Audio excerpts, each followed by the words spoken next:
Conflit naît très souvent d'un malentendu. Or, les malentendus, littéralement on s'est mal entendu, constituent un des freins majeurs à ce qui est le cœur du métier d'enseignant, mais aussi de toute société, la relation humaine.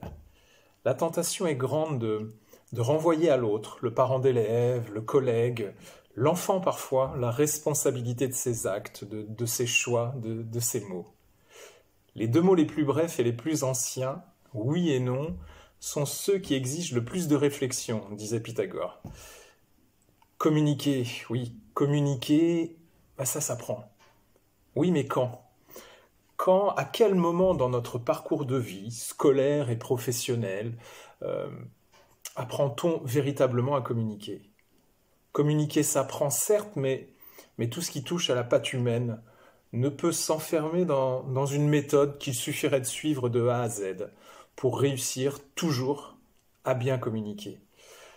Ce nouveau roman pédagogique, dans la lignée des 3 précédents, invite à se mettre dans les pas de Caroline, enseignante, directrice d'école primaire devenue également formatrice, et suivre son périple dans les Pyrénées ariégeoises, lieu de ses premières amours, là où tout a commencé.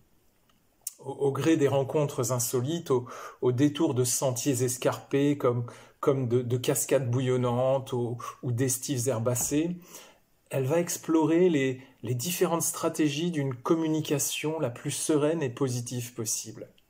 Pour mieux comprendre et remédier au biais d'une communication mal entendue qui a été source de conflits avec les parents d'élèves. Quelle est mon intention avant de parler ? Comment puis-je aider sans m'imposer ? Quel est son vécu ? Que me dit-il vraiment ? Autant de questions à laquelle Caroline va être confrontée, pensées comme autant de points de passage qu'on emprunte quand on randonne en montagne avec plus ou moins d'effort, de facilité.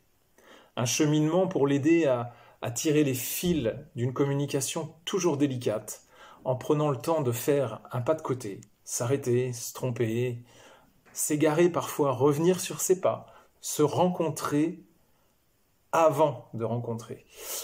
Comme une invitation, au final, à voyager de soi vers soi pour mieux communiquer avec les autres.